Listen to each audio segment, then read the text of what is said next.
This is Will Tchakirides interviewing Carole Carper for the HBCU Radio Preservation Project. It is 9:32 a.m.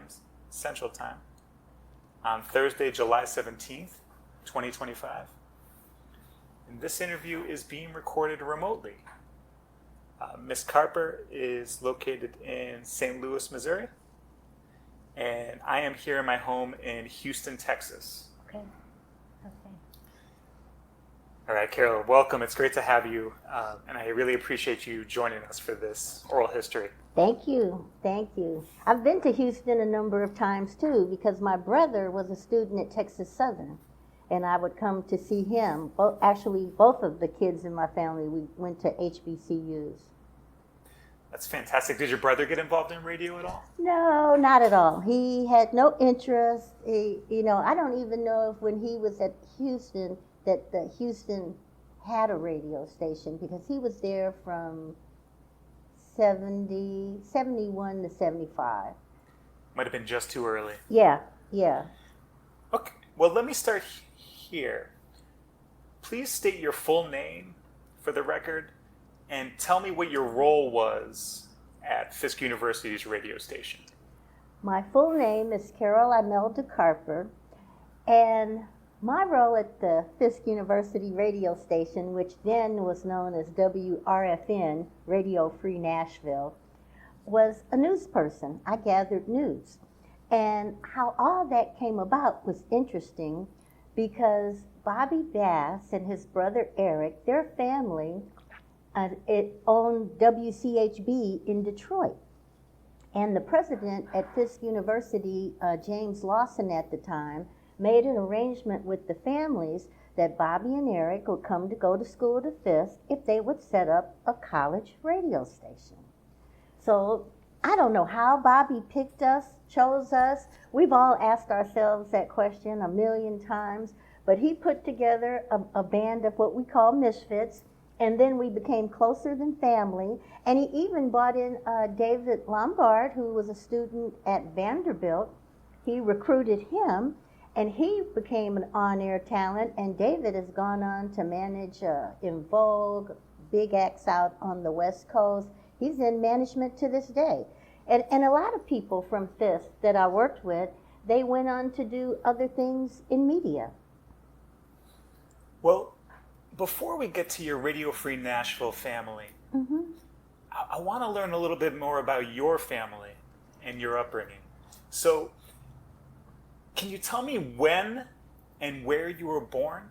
I was born in St. Louis, Missouri.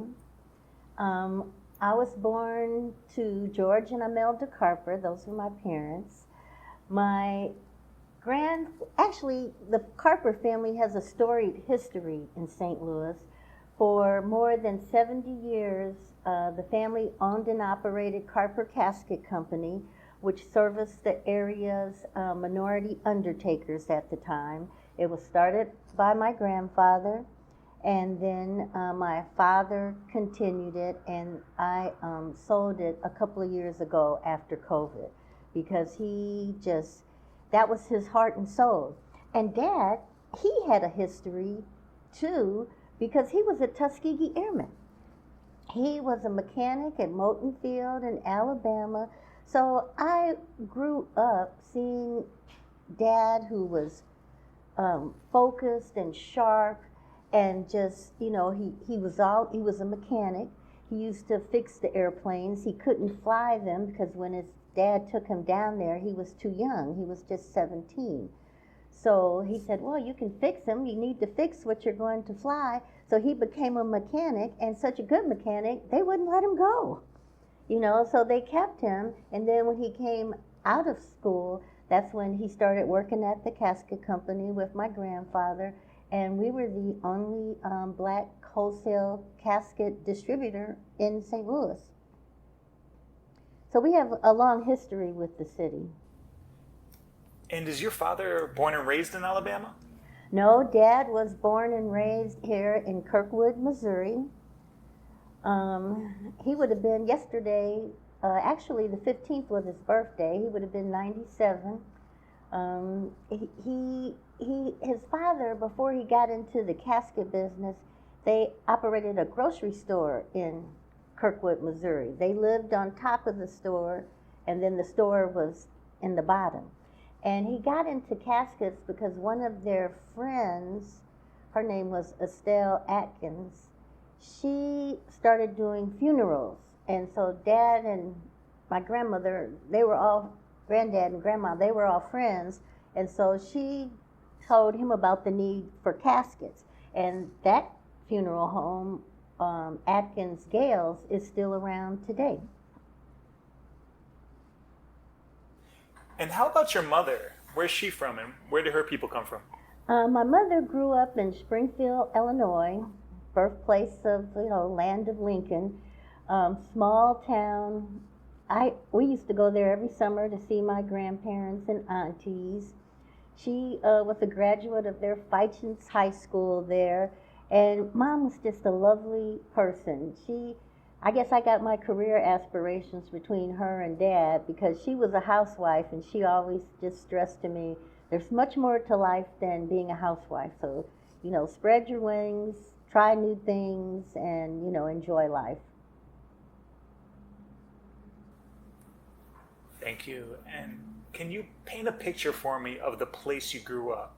What did you see? What did you hear? What did it smell like? I'll tell you another thing that influenced me about Mom. Mom went to Howard University for 1 year. So, she was the first to introduce me to about HBCUs. And where I grew up in St. Louis, Missouri, we lived at 4850 Northland. That was our first house. And it was just a quiet neighborhood of just good working folks. I would sell Christmas cards in the wintertime, and everybody knew each other on the block, and it was just a nice time. There was a Salvation Army church around the corner, which we would go to.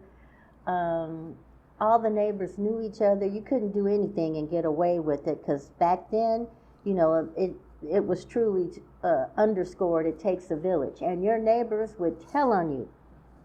One time I wasn't supposed to ride my bike, but so far, well, I kind of cheated and rode in the alley, and sure enough, a neighbor saw me talking in the alley on my bicycle.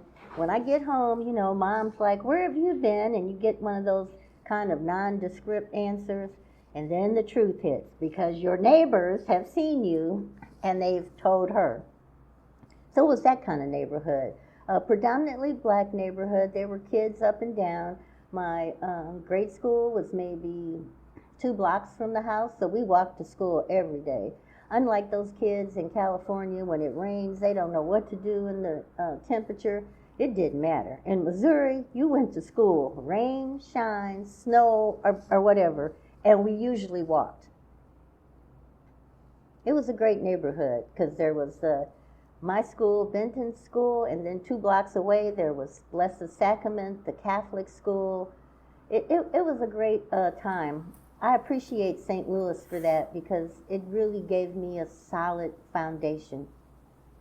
Yeah. What else were the community institutions? You mentioned the church. You mentioned the schools. Like, where did you and your family spend the most time in terms of community institutions? We spent time with like YMCA and YWCA camps. We would go there.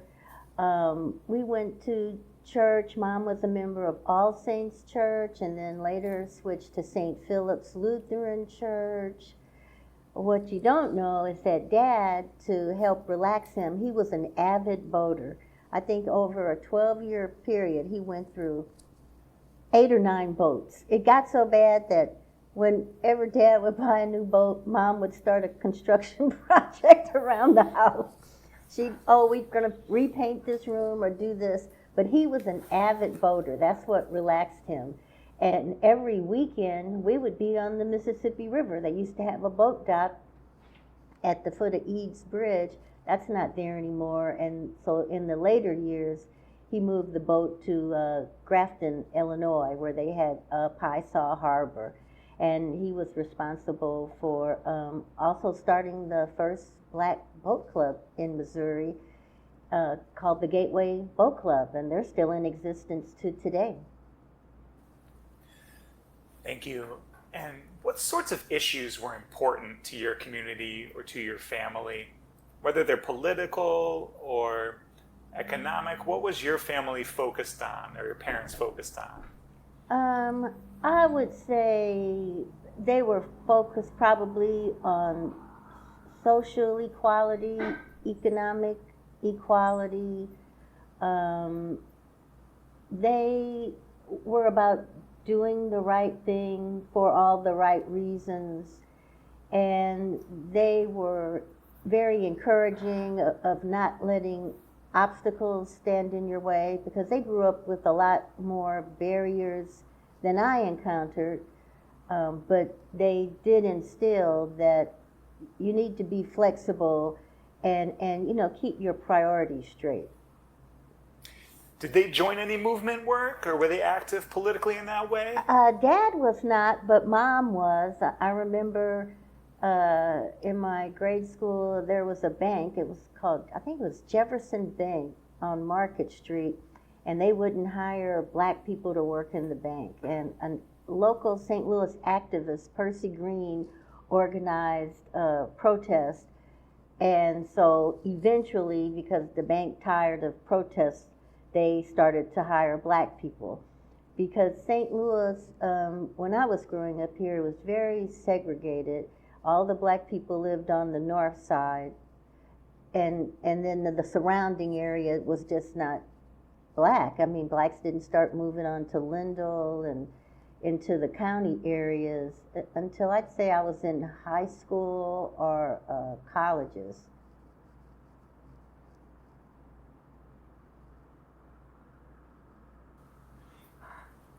You know, and I wonder if you could tell me what it felt like to know that your mom was involved in these sorts of activities. I loved it. I loved it. I loved the whole movement happened for a reason. You know, when you go to an HBCU, you will definitely know who you are and where you came from. And you are taught to take pride in that. Nobody else has to, but HBCUs are very centered like that. And I appreciate it just to be exposed to the knowledge and greatness and uniqueness of black people. I mean, Fisk, you had W.E. Du Bois come through there, Nikki Giovanni, all the black speakers. You know, we got just wonderful speakers to help inspire you, you know, to help you know, yes, your road is not going to be easy or smooth, but don't get discouraged, because look at what has come before you. Kind of like, if they can do it, you can do it movement. And they were right. And you were particularly influenced by black women politicians like a Shirley Chisholm or a Barbara Jordan, right? Those were my favorite. Oh, man. Why? I'll tell you why. Because, you know, around when I was a girl, Essence magazine was given birth to. And so now you're seeing, you know, black ladies dressed up. And now we had more than Ebony and Jet. And one of the things, Marcia Gillespie, who was Essence magazine's first editor, she came to Fisk one time. And she was giving a speech. And something she said stayed with me forever.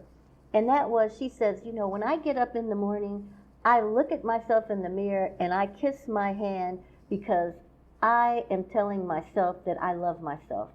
And that's how I need to start my day. And that always stuck with me.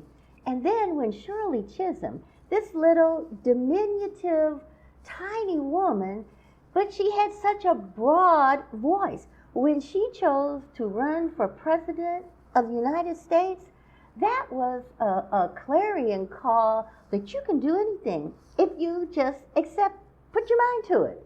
I couldn't believe it. She was such a power, a force to be reckoned with. Yeah, she truly inspired me. And Barbara Jordan, I loved to hear her speak. She was just so eloquent, so positive. In fact, before I even entertained radio, I wanted to get into politics because I wanted to be like them, to help lead the charge for a better country, just to make everything better. You know, there's a saying, if you don't contribute, nothing changes. So you are taught, especially at HBCU, that you have to get in the game. You can't wait for change. You have to participate or initiate. Because I was even proud of those two black young men that are in the Tennessee legislature. You know, they blackballed them and another lady, and then they got back in there, and it was just like you could feel the spirit of Fisk University in there, because what they did was wrong and ridiculous, but they weren't detoured, you know. They just, oh, okay, this how you want to do it? Let's get back in there. Very proud of them. Yeah, I know who you're talking about. I remember that story. Mm-hmm. What do you think is missing today from that political moment in the 60s and 70s? You know, what is lost? What are we not recognizing from that time that we should be applying today? I think sometimes people get lazy. You know, we didn't have these iPhones and everything else to distract from the current issues at hand. And these young people nowadays, they're all on their phones, and they just accept anything they see. They don't probe deeper for validation or choose to research it to gain a deeper understanding. It's just a readiness to accept whatever's on your phone or computer too quickly. You know, investigate. And how did HBCUs specifically nurture that critical inquiry, trying to understand how the world works and having the capacity to change it? Well, HBCUs, in particular Fisk, because Fisk wouldn't be around or alive if it hadn't been for the efforts of the Jubilee Singers, who went around the world singing hymns to raise money for the university. Because one of the things that Fisk was always clear about was, you know, we would still be in slavery today if we did not make attempts to do better and be better. I mean, that's kind of like what the Harlem Renaissance was about. You say we can't write, but now look at these authors and the books they're writing and the way they express themselves, you know. It gives you two sides of the coin. Yes, I appreciate great white authors too. A good story is a good story. But I appreciate the diversity of voices even more, because that's how you deepen your perspective. Thank you. And before we get to Fisk, was the radio on in the house growing up? You know, what role did music play in your early life? Was the radio on? Like I just talked about these kids and their iPhones. Honey, we had transistor radios. We would take the radio to school with us, so when we're walking home from school, the radio was on. You know, and I loved the DJs at the time, even though I didn't see that role for me, because I grew up, my voice was very high. In fact, you know, my nickname was Squeaky, Betty Boop, I've heard it all. So I never saw broadcasting, but the radios, they were fun to listen to because they were such characters. I mean, bigger than life. And it was fun, and they had a lot more freedom than what they are able to exercise now. Yeah, radio was everything, because, you know, TV, when I grew up, at first it was black and white, and then in Missouri it would go off at 1 a.m., not like today where you can stream all night long. But it was fun. Yeah, radio was a big part, and the disc jockeys in St. Louis, as a matter of fact, you know, since it was kind of segregated back then, you know, the adults would have their social clubs. That's how they interacted, because the hotels weren't as opening as they are, welcoming as they are now. And so they would go play cards, or they would have their clubs. Here in St. Louis, there was the Lambs Social Club that Dad was a member of, the Vagabonds, and they would have dances. Well, for when they would let the young people borrow the building for the kids' dances, we would go to the radio station and hire one of the disc jockeys to spin the record. So for us, that was like glam and fun. And, now we got the disc jockey in the house, and they do it because I think, well, they charge like $200 for a few hours, and if everybody chips in, there's their money right there.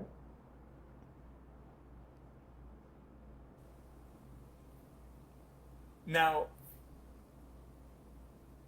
I want to talk a little bit about the decision to go to Fisk. You said your mom had briefly attended Howard and Yep. introduced you to the idea of HBCUs. Yep. But talk a little bit about what went into your decision making around attending Fisk, and did you visit other colleges, etc.? Well, when I wish I could say I put in that much serious effort about that, but when I attended high school, the high school was mostly white. It was mostly maybe 40 of us black students at the school. So, and now I understand the high school was all black. That just goes to show you how it goes. But when I attended Lutheran North, it was predominantly white, and me and my brother both just decided we just wanted to go to an HBCU. We just wanted to be around more of us for us. And so when I applied for colleges, I applied to Howard, I applied to Fisk, I applied to Southern. I just wanted to be at an HBCU and experience that flavor. Because the Lutheran school, it was a great school for all the right reasons, but the only languages they offered were German and Latin. Okay. It just wasn't deep into black history or black awareness. And at that time, all this was coming around for us. The Black Panthers were in play. You had Martin Luther King making speeches, and Muhammad Ali trying to stand up and battle inequity, the wonderful voices of Malcolm X. And the HBCUs were a great place for those voices to be heard and encouraged, because it once again goes back to independent thinking. And they encourage that. They foster that, as a matter of fact. Did you involve yourself in any student protests when you were a high school student in St. Louis before you got to Fisk? When I was a high school student, I wasn't involved in any political protests. But when I got to Fisk, a group of us, Chris Liscombe, Mark Chastain, a group of us went to Fayetteville, Mississippi, when Medgar Evers' brother ran for mayor. And it was the first time we went by bus. Other black political officials, we stayed at their house. They kind of hosted us for the weekend. And our job was to be poll watchers and to do canvassing. Well, I had never done any of that before. And so we went to Mississippi. That was my first time there. And, I was really, it was an eye-opener because I saw things I had never seen before. I had never seen people living in houses with newspaper for wallpaper and dirt floors. I mean, they had us canvassing out in the country. And then, it's memorable to me also because when we were poll watching, a white person actually spat at me, just because we're just trying to help. And they said that the history at Fayetteville, the guy who was mayor before Mr. Evers ran, he always would get the black votes because I guess he owned a farm, and he'd give the black population a bushel of greens to vote for him. So with us coming down there, doing this little act of trying to be political, it really was, in hindsight, addressing a long-term egregious behavior. Now, a couple questions and follow-up to that. No worries. Was that effort organized by the Student Nonviolent Coordinating Committee or another organization? I don't remember the name of the organization, the banner under which we fell under. I just know it was about 10 of us students that they had an agreement with some of the political people there, and that's why we were there. I wish I could say that, but that doesn't register in my memory. And the other thing is, you mentioned Charles Evers. His brother had been assassinated Yes. in '63. Right. So the threat of violence, I just want to know what it felt like for you as an individual moving down into the Deep South and doing this significant work. Were you fearful? What did it feel like? I was probably young and naive, and I was with my friends, and I took comfort in that we were doing the right thing. Nashville has a history of integrating lunch counters. Fisk has a history of not sitting on the sidelines of social unrest. And I really just looked at it as this was us trying to uphold and represent our civic duty. I probably, if I had thought about it seriously, we would have scared each other, but we didn't look at that. We were following a tradition that had been long established and respected by the institution. Okay, let's talk more about that institution.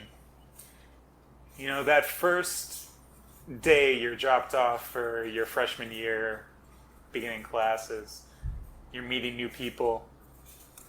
Paint another picture for me of what that campus is like in downtown Nashville when you arrive. Well, when I arrived, Fisk was, it's different today. Last time I was there to visit with Sharon and take my daughter and granddaughter to see the radio station, they've torn down a lot of the residential area. I remember when I was there, it was surrounded by homes. We were in a community. And it was an exciting place to be. The speakers that came down there, it just was inspiring, just the history and to see everything.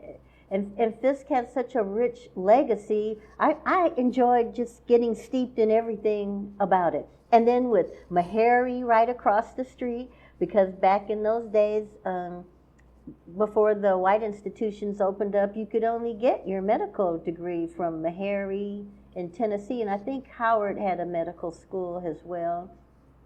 And then back then, Tennessee State was an all-black university, so you had like a little trifecta there, and just the energy was great. Then if you stone's throw away, you got Atlanta with Morehouse, Spelman, and Clark, also historic black universities. And so it was just a good energy. And for me, it was interesting because I had never really been south. The furthest south I had been was Illinois, to see my mom's family in Springfield. So it introduced another world to me.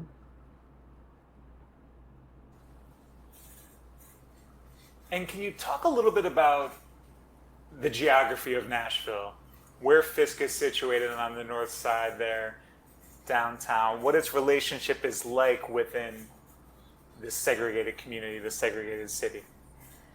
Well, you could definitely see the difference between Fisk University and Vanderbilt University. Talk about that, please. Fisk University was basically located in the inner city. The campus was a few square blocks on each side. We had historic buildings. The oldest one I think was Jubilee Hall and the chapel. And it was just entirely black. And then you go cross town and you'd see Vanderbilt, I think it's close to the big park with the Parthenon over there, and it's spacious and newer buildings, it was definitely a difference in night and day. What industries do you think characterized Nashville at that time? Let me see. I didn't really look at their industries. I mean, their main thing was the Grand Ole Opry, which I didn't really have an appreciation for because I'm an R&B girl. Mm-hmm. But to work at the radio station, I had to stay one summer because, Bobby Bass, he was training us on what to do. So when we would be official, we'd have practice at it. And so my mom had told me, well, if you're going to stay the summer there, you have to get a job. And the job I got was at Opryland before the hotel was built. Okay, Opryland, the park. And so I was like at the beginning of I welcomed people. I was like your community relations hostess or ambassador. And I got to meet a lot of people. And that really helped me gain an appreciation of country music. Because I never paid it much mind. The most country song I would listen to, my mom and dad, they liked jazz and Ray Charles and Ella Fitzgerald and Dinah Washington and Nancy Wilson. That was their music, whereas I kind of came up in the R&B, Motown, Stax, it was just different, Billy Preston kind of era. But I had never entertained Opryland. It just seemed so foreign to me. But after I worked there, it loosened me up a bit. And then the people I worked with were very nice. In fact, the guy wanted me to come back, but I told him I had to go to school and that it was just a summer job. Yeah, but they were very nice. I did not see that coming. In terms of the industry of Nashville, being a college student, that was not really my focus. I just knew them as the country music capital of the world. Yeah, Music City. Yeah. Big industry. Well, I learned talking to Billy Sanders that it really was Fisk Jubilee singers that earned the city the moniker of Music City. Great. Yeah, Billy was in my class, Billy Sanders. I remember her. She's the president because I'm in a little thread, and that's maybe 13, 15 of us from Fisk. And so, we always get notices about donating when their pen drive. But yeah, I remember Billy well. Sure. Okay, so what was your major? Political science. I told you I wanted to be like Shirley Chisholm and Barbara Jordan, and so that was the path that I was on until this happenstance meetup with Bobby Bass and, him talking about radio. And really it was just the people. I think that's probably what had my attention. It was just very different, and they were just a nice group to be associated with, and everybody was nice to each other as we were navigating our life's journey. Yeah, so you mentioned Bobby Bass, who has this family history in radio coming out of Detroit. Yep, Bobby Bass and the Cox family. They were joint owners, I believe, or ran it together. Just tell me more about your impressions of meeting this gentleman, this young man, Bobby Bass. Girl, Bobby Bass was a hippie. I had never met a black hippie before. He was totally different from anybody I'd ever met. I mean, he was all into his music. He dressed different. I never met anybody like him. He had a little house somewhere up in the hills, not far from Nashville, where we would go and talk and laugh. He was just a unique music person. I never knew any music people. I mean, we had disc jockeys, like I say, at our high school dances sometime, but I never met a music person like him. And he was so esoteric. I mean, he was the persona of a black hippie. Yeah, you say hippie, so that leads me to think about some sort of political inclination or an outlook on the world. Was there an eclecticism to the music he listened to? He liked jazz. He liked R&B. he did turn me on to some new artists like I had never heard of. Okay, I'm trying to think. I can't think of one right now. But he like Stanley Clark. What was his name? Sun Ra. Just like he just opened up a whole new world that I did not know about. And he was so free and open with it and sharing. Yeah, I got a picture of him. I shared it with Sharon because there's not many pictures. He was not a picture person. But, yeah, he was one of a kind. Okay, you said Sun Ra, so that explains it all now. Yeah, I mean, sometimes we'd just go up to his place and he'd just play music. And because most of us hadn't heard this stuff before. Didn't even know it existed. Okay, so this idea of establishing a radio station at Fisk, I want to know what you remember from those early heady days and when you got involved, but just why? Why did Bobby Bass and others want to create this station at this time? I think the management and Bobby, there weren't that many black radio stations, and black radio in particular has always been a voice in the community. It's where you go get news, and you could get facts that the regular media wouldn't share with you. And Nashville, I forget the name of they have one black station there, because I think Oprah Winfrey worked there too. And Bobby and them, they arranged for us to intern there for 2 weeks. In fact, the program director at the time was a guy named Stephen Crumbly, and now he's known as Stephen St. James. He's still in radio, but that's where I first met him. And we all interned at a real radio station for like 2 weeks. And we had never been in a radio station. But I think the goal was to have a voice. Fisk was a voice for its students. But by entering into the radio genre, now it became a voice for Nashville. A way to extend the platform, if you will.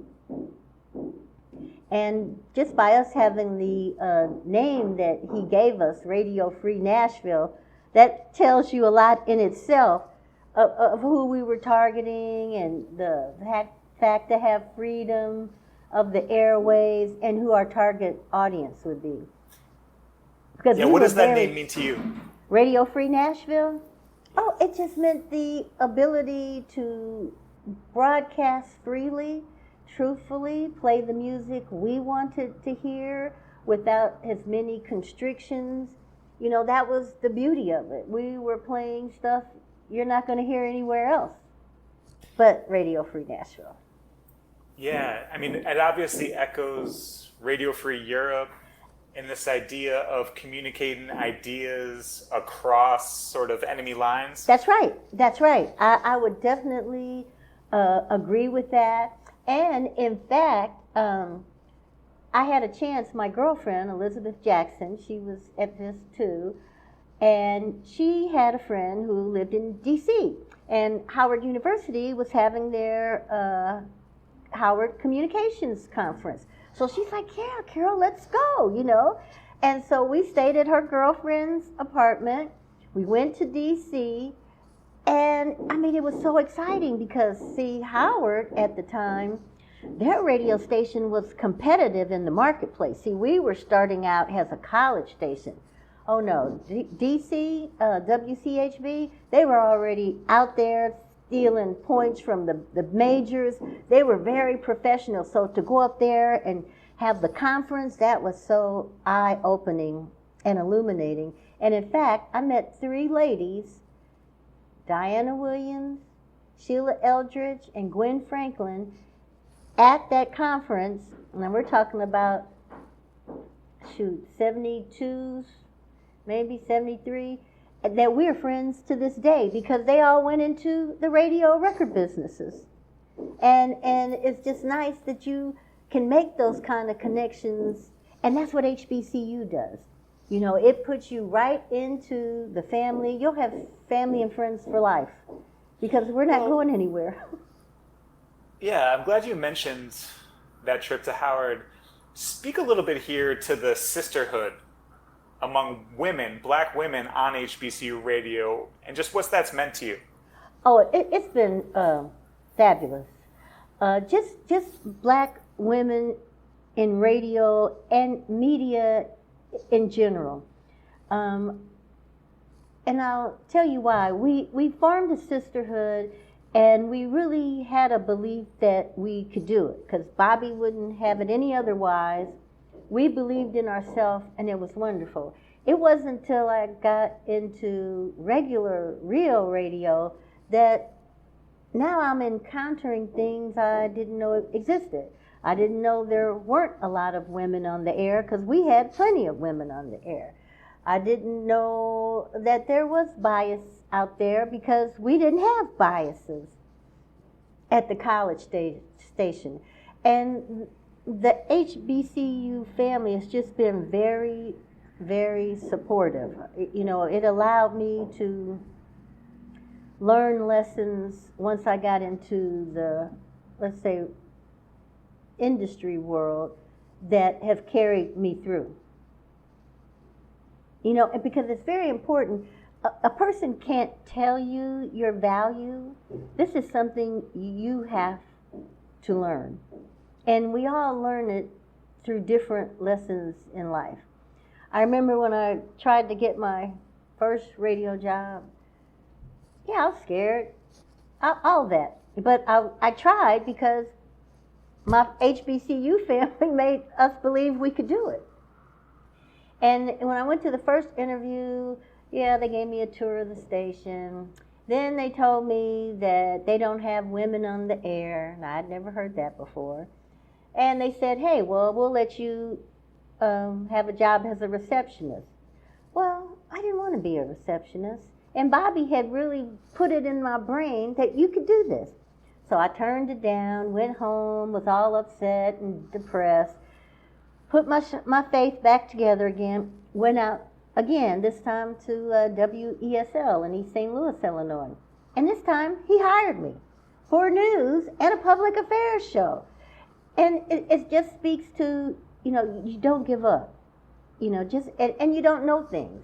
You know, I was the youngest person at the station.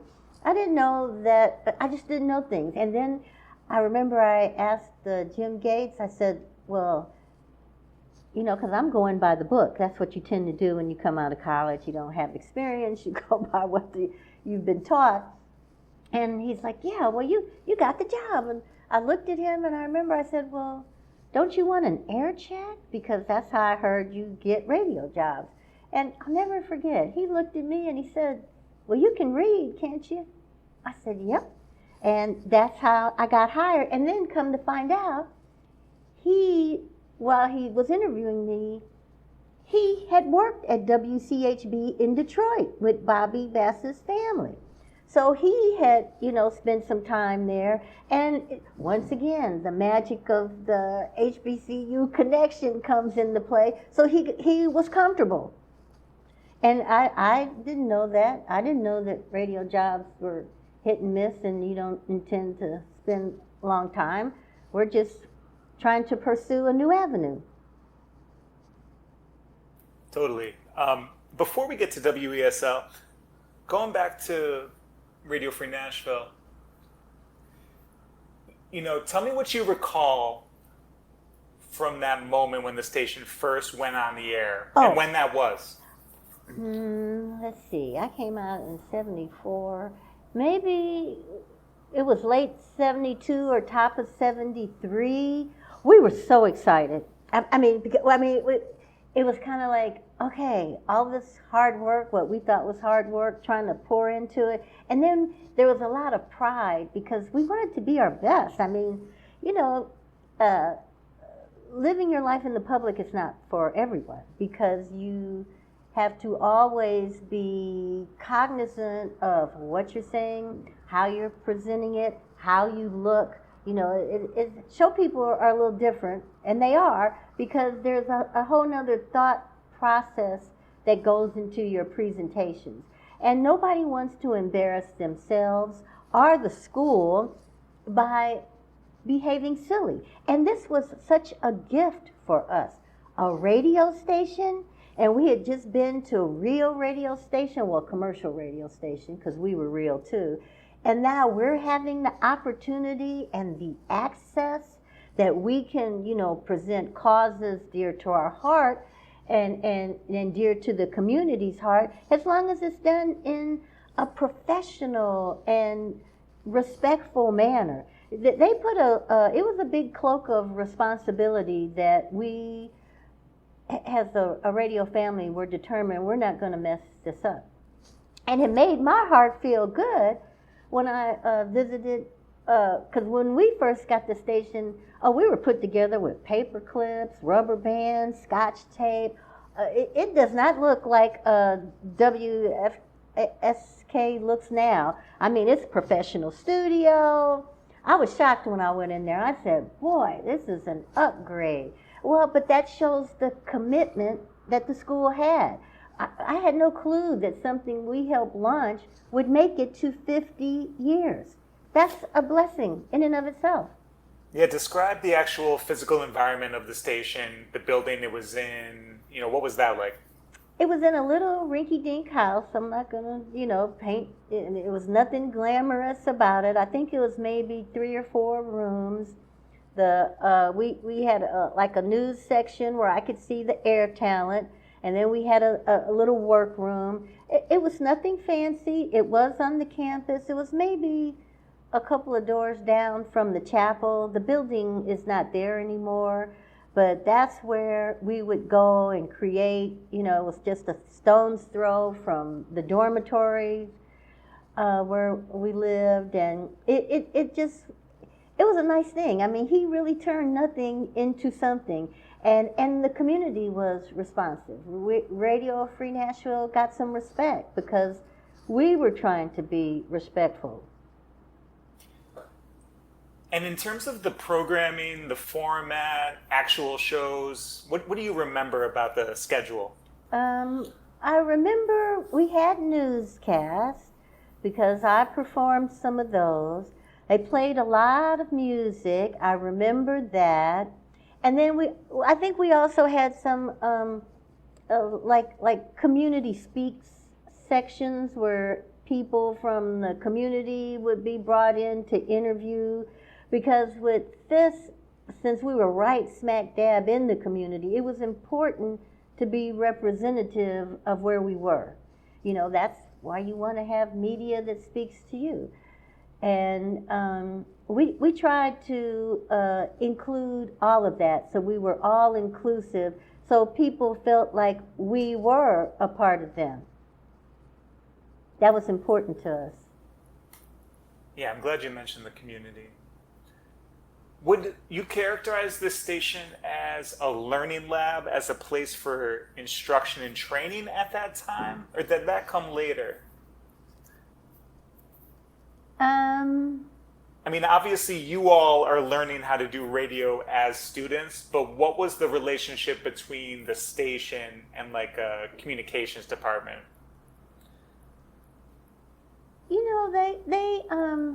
I don't know what the relationship was between that because from our perspective, they really let Bobby have a free hand in trying to get this launched. I mean, communications, they weren't, that I recall, that hands-on radio.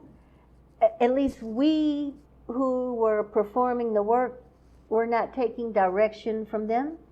We took direction from Bobby. Now, Bobby could have been in higher up meetings to get his assignments in order, but we weren't privy to that, so I can't really speak on that with any authority. It was just nice to see that an experiment that was devised during the period we could participate ended up and had a long shelf life that it could help and inspire other people to enter that realm. Do you know, did Bobby stay on after you had left or after he had graduated? What was the progression of the station in that way? I mean, it sounds like he had such control over the direction of the station. Initially, because nobody knew radio. I mean, this was a brand new experiment. It really was the vision of the college president and whoever he was speaking with. But as I recall, when Bobby graduated, he moved on. He returned home. His mission, as it were, had really been fulfilled because the station was up and running. And he now had his papers, him and his brother Eric. Yeah. So they weren't as formal with it, with us, but once us got it up and running, I don't know how it evolved in that from then. And who was us? Describe the team to me. Who else was involved? Well, my cousin Harold McCoo was a part of the station, a student, Karen Bennett, Cindy Tate, Elizabeth Jackson had a role. Oh my gosh, I wish I could see the pictures in front of me. A lot of women. It was a lot of women. I can't, I got a Michael. He went on to do TV in D.C., but I'm having trouble getting his last name. You caught me on that one. But they were just a nice team of people. And some of us actually went on to do more things in media. That was really just like a springboard to get you to look in a whole nother direction. That was the beauty of it for me, because I never saw that coming. I never even thought I would continue it, but it just made such an impression at the time. When I started to try it, it clicked. You know what they say, God puts you where he wants you at the time you're supposed to be there. And so that seemed like, but in our case, he kind of let loose a little army, because there were about 4 or 5 of us that actually found work in media. Now, when you're delivering the news on WRFN, what are some of the stories that stick out? And what's the blend between local and like national and international news? Well, as I recall, we did eventually get an AP machine, but our focus was on a lot of issues that were pertinent to the black community that you couldn't just turn on to. We would cover events on campus, yes. We would cover major addresses from some of our guests, yes. We would cover community issues. We didn't just use the AP machine, we would get local papers, local magazines. Bobby said to scour the materials around you so we could be a mirror for our community. So if you're hearing us, you should be hearing them. Thank you. And as a political science student, you're taking courses, you're learning about how politics works in this country. What is the relationship between what you're learning politically and your work in radio in terms of delivering the news? How do you bring those together in some way?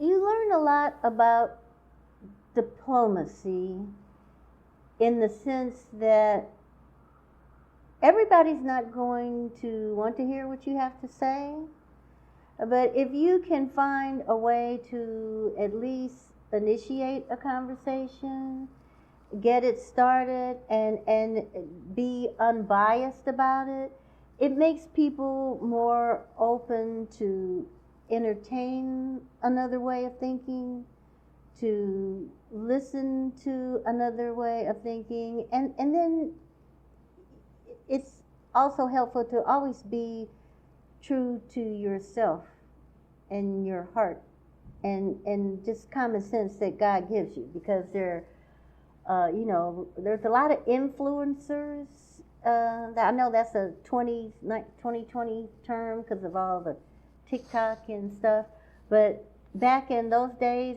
media people were influencers too, and you always want to represent yourself, your school, your community, your country in the best way possible.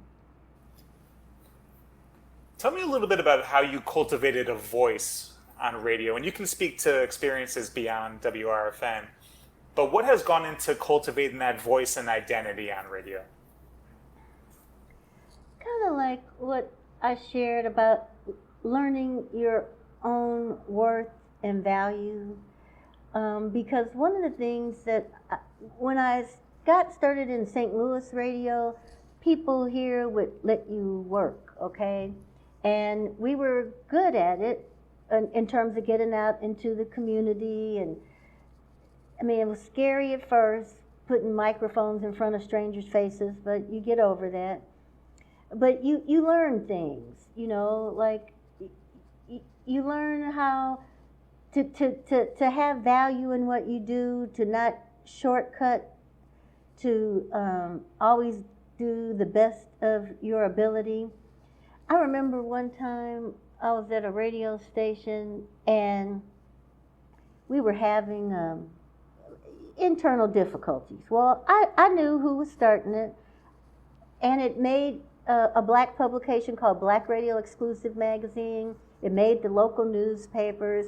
Everybody in St. Louis was upset, and okay, so the general manager called me into his office, and he tried to press me on, you know, to be a snitch, basically.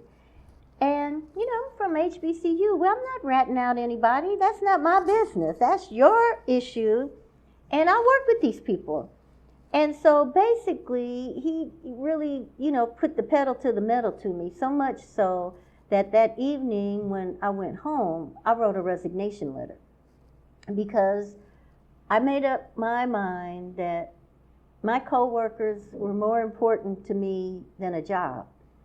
And that if I had to work like this and then he's gonna always be on me, it wasn't worth it.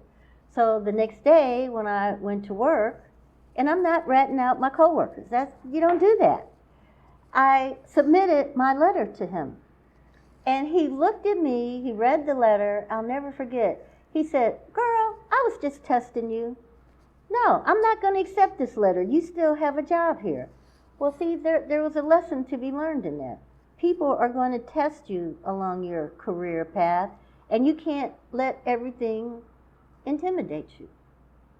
Because what he was doing, he knew who it was too. But that's not the issue.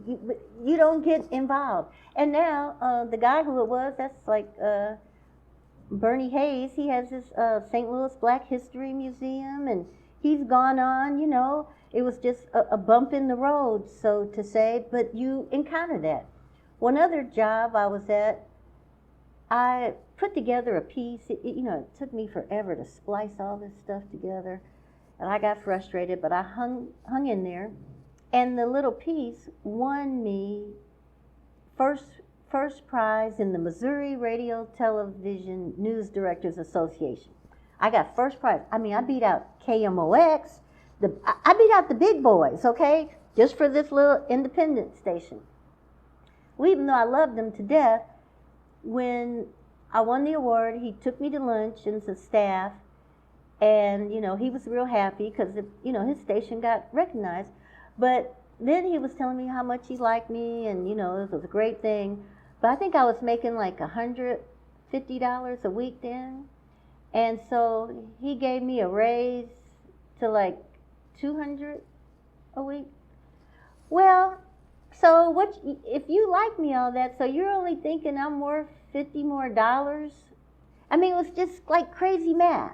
And it forced me to reconcile. Yeah, he says he likes you, but he don't like you that much, because what's he doing to keep you? $25 more a week? Was this at KADI? Yep. And that's where you became, the first Black news woman director. black woman news director? Yep. May What did Richard, that mean to you? At the time, Will, I really didn't know what that meant to me. It was just another title. Because before at WSL, I didn't really have a title. I was community affairs person. It was a good marketing move on the station's part because it shifted my focus and made me more job specific. I really didn't trip on it because I was just being so busy trying to make sure I could earn my keep that I didn't take it one way or the other. I mean, all the newspapers ran with the story. I have clippings of those. But, you know, I was just happy my dad was finally accepting I was in the radio business. Because before, my parents, they kind of thought, oh, well, we sent you to college. We didn't send you up here to play in radio. But one day, my dad went to the bank, and the teller asked him, oh, do you know Carole Carper? And he's like, yeah, that's my daughter. And they had a conversation, and after that, you know, that won him over. But him and Mom, they were not feeling that at first. I love that. That's a typical show business story. Yeah. So you also were a pioneering Black woman news director in Los Angeles, right? Very true. Tell me how you got there and what that experience was like. Well, that was a milestone, although I'm sad to say, I'm sorry I was the first, and there hasn't been one to come after me. I'm sorry about that, too. Inner City Broadcasting, the Black-owned New York broadcast company that used to be owned by Percy Sutton and his family and had Hal Jackson, they bought the Los Angeles station where I was. They bought KGFJ and KUTE in Los Angeles, and they bought KXLW, no, I have to think of it, the station up in Oakland. They bought them, so they had a presence in California. So it was ironic that while a white man had given me a news director title in St. Louis, in Los Angeles, it was a black company, Inner City Broadcasting, because they owned WBLS in New York, and for a time, they were the happening station. They grew a broadcasting empire, and it was so exciting to work with them because they had really great talent. That's another thing. You know, it seemed like when I was in St. Louis, the guys used to say, well, you got to go to a major market. You got to cut your teeth in a major market. I'm not even knowing what they are talking about. But then I had a chance to go to Chicago and interviewed at WVON with Jerry Bolding, and he was going to bring me up there. But then through luck, I went to a Black Radio Exclusive conference, and Don Mack was sitting on my panel. I was their only woman panelist, because this kind of came about through that Bernie Hayes fiasco at KXLW. And, you know, I was running the panel, and, you know, I'm nervous. I had written a speech. I don't know anybody there. And this one guy, Rod McGrew, he stands up, he interrupts the panelist, and before I thought about it, I just said, you're out of order. Oh, my goodness. You could have heard a pin drop in that room. But Rod McGrew was very respectful. The panel went on. That was my introduction. And then Don Mack hired me. Well, come on now. If I had a choice between the hawk on Lake Michigan or palm trees in the Pacific Ocean, I took the palm trees. And that's how I got to Los Angeles. And then when Inner City came in and bought the stations, they made me news director after a couple of years. And how long did you work there? I enjoyed about a 15-year radio career, a 3 years so here, and then in California, and then I transitioned. I used to also write for a publication called Black Radio Exclusive, which covered all the R&B radio stations. But Jerry Bolding, he started a new publication called the Urban Network, and he brought me on board for the Urban Network. And I ended up and stayed there 21 years because now it wasn't just my community. Our community was black retailers, black music departments, black stations nationwide. And that was our beat. So, you know, it's just my beats changed. You know, you go from college radio to then St. Louis radio, then LA radio, and now you've got R&B across the country.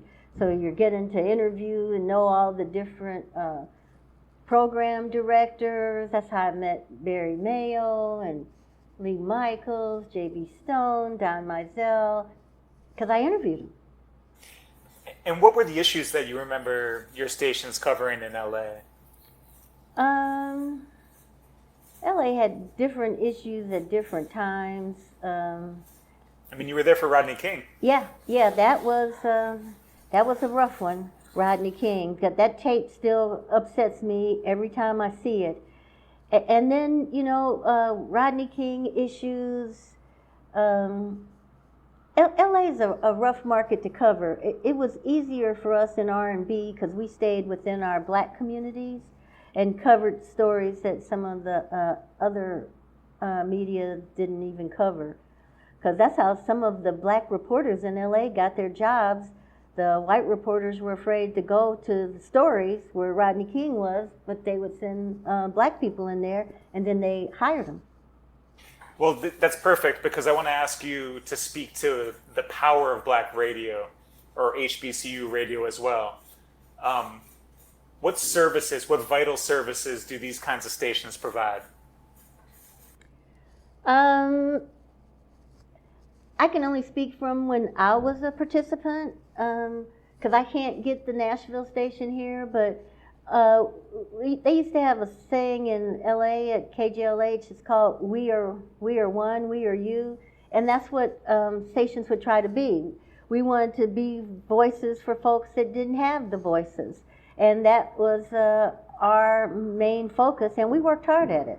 It was a good thing. We worked hard at it. I hope you're not hearing this knock, knock, knock. Okay. Because it's in the apartment underneath me, and I don't know what it is. Okay. So I'm going to move us towards our close here. Okay, I was just about to say, I just looked at my clock, and I'm like, oh, I talked too much. That's okay. This is wonderful. So I do want to ask about how you think about your legacy. And, well, just that. What do you think your legacy is in radio, or women like you in radio? I'm going to tell you, I never considered that I had a legacy, you know, because when you're working and you're raising your family and you're busy and you got kid stuff, that kind of slips past you. I never even thought about a legacy until I work with a group called the Living Legends Foundation. I'm one of their honorees in October in Atlanta.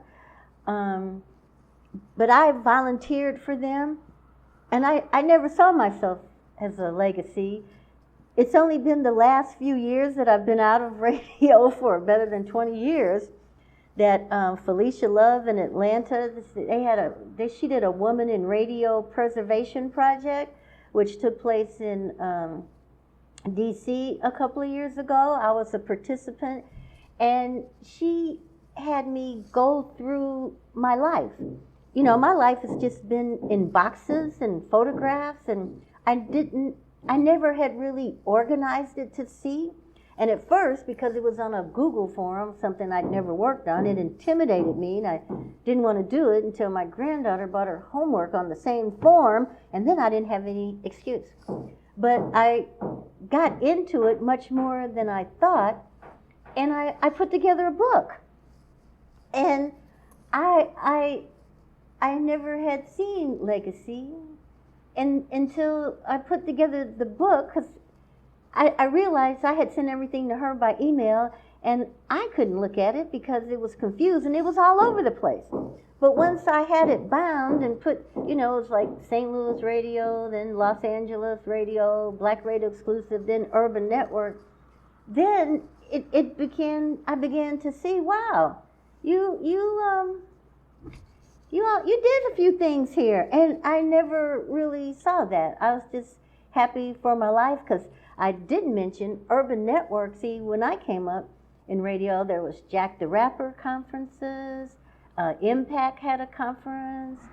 For a while, Black Music Association, Kenny Gamble and Leon Huff's group out of Philly, they had a conference. There was a lot of Black music conferences because that's where we would support each other. Well, after Black Radio Exclusives ceased to be, Urban Network came, and I was the business office. That was a whole nother story too. I learned something I never ever knew before for the Urban Network conferences. So once a year, we had the premier conference for like 21 solid years. I mean, folks from all over the country would come. We had great panelists, and it was just a wonderful event. And it just kept our network together. That's something we don't have like that, like we used to. It would be nice to see that reborn or rejuvenated, but then again, I don't think we have the number of R&B stations like we once had, because people have realized, there's money to be made. So they just put everything under one conglomerate as opposed to how the specialty that it used to be. And what to you is your greatest achievement? I know you were inducted eventually into the St. Louis Media Hall of Fame. Oh, yeah. But how do you think about your achievements and accomplishments and, yeah? You know what? I'm happy and pleased. I never thought, I would get here because I didn't think about it like that. But I also know that coming from Fisk University to what's the saying goes?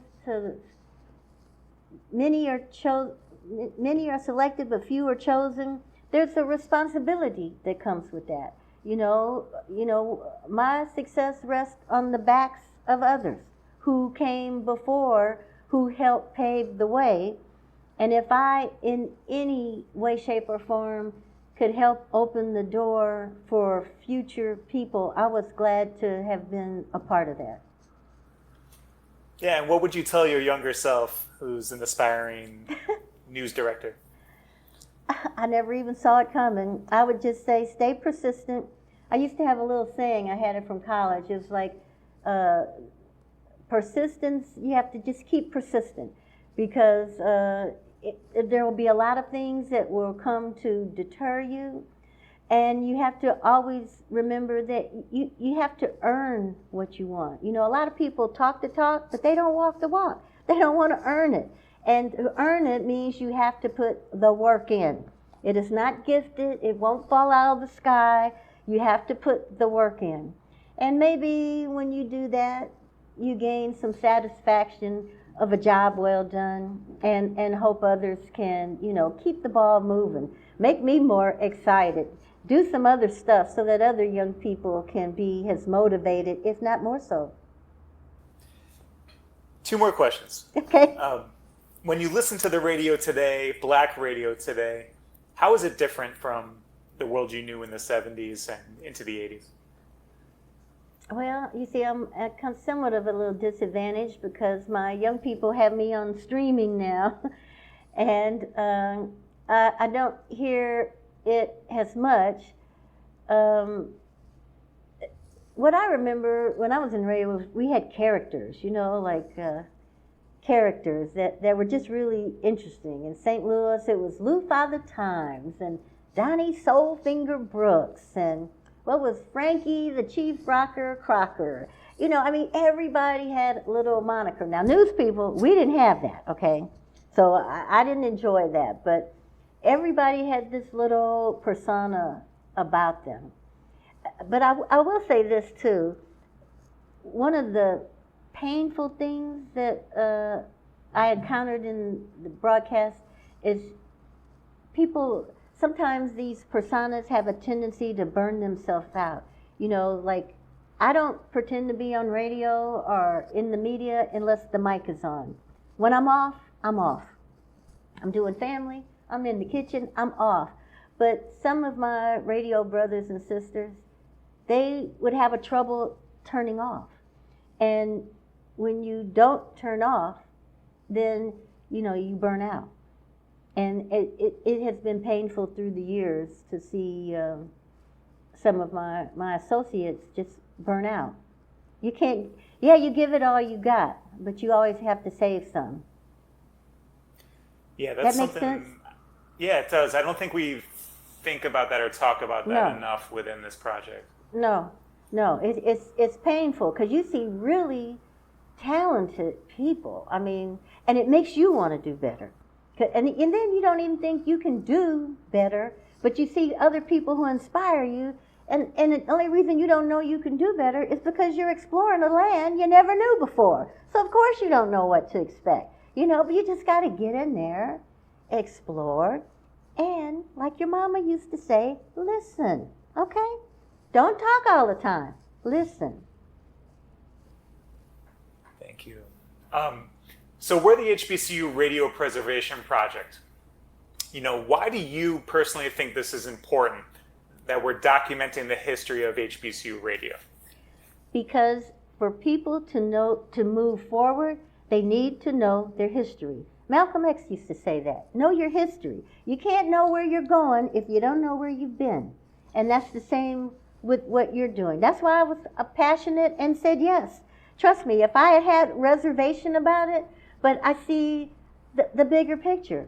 It's nice to be a part of the bigger picture. And hopefully some young person along the line will hear one of these interviews and say, you know what, I hadn't thought of it like that. Let me look into that. It's like when you go fishing. Yeah, it seems boring, but if you put your mind to it, you can get some good thoughts out because it's quiet. And that's what I hope because you're talking about building a body of work on HBCU project. That has not been done. The Living Legends Foundation, they have videos and stuff on their website about radio people, record people, but this is different. And if you could, the more pots you can contribute in, the better it makes it. Thank you. Well, we're just about at time, so I'm going to just ask, is there anything in this interview that we didn't get a chance to touch on from your life that you'd really love to make a part of the record? Not that I can think of. You're quite a thorough interviewer, Will. You swung back and took my mind back to places I have not visited in quite a while. And I'm just sorry I couldn't remember all the names, because then when I tell people about it, but see, I'm 73 now. I was right out of college when I was doing all this. So it's just been a nice ride. It's been a great journey. I've learned a lot of valuable lessons, and would encourage, anyone to remember, you can't be lazy. You've got to put your energy and earn it. And what you can reap will be so nice, because you learn so much. And you go, Star Trek, places where you've never been. Well, that's where I've been. And I never would have plotted that out because I didn't know. I'm gonna put together that book and send you for your archives too. Will that work for you?